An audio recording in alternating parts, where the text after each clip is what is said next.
மாவட்டம் கணியூர் ஊராட்சியில் நடைபெற்ற சட்டமன்ற தேர்தலில் சுற்றுச்சூழல் பாதுகாப்பை வலியுறுத்துற விதமா பசுமை வாக்குச்சாவடி அமைக்கப்பட்டு வாக்காளர்களுக்கு மரக்கன்றுகள் வழங்கப்பட்ட நிகழ்வு பொதுமக்களிடையே பெரும் வரவேற்பை பெற்றுச்சு.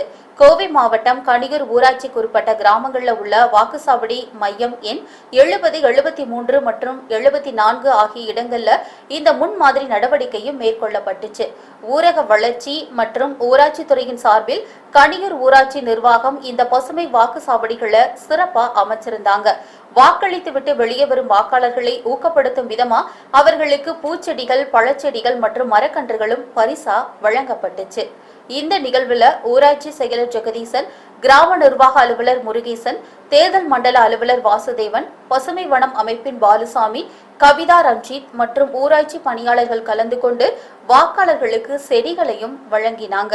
வாக்களிப்பது ஜனநாயகத்தோட கடமை, மரம் வளர்ப்பது இயற்கை கடமை என்பதை வலியுறுத்தும் வகையில் அமைந்த இந்த முயற்சிக்கு அப்பகுதி வாக்காளர்கள் மற்றும் சமூக ஆர்வலர்களும் பாராட்டுக்களை தெரிவித்தாங்க.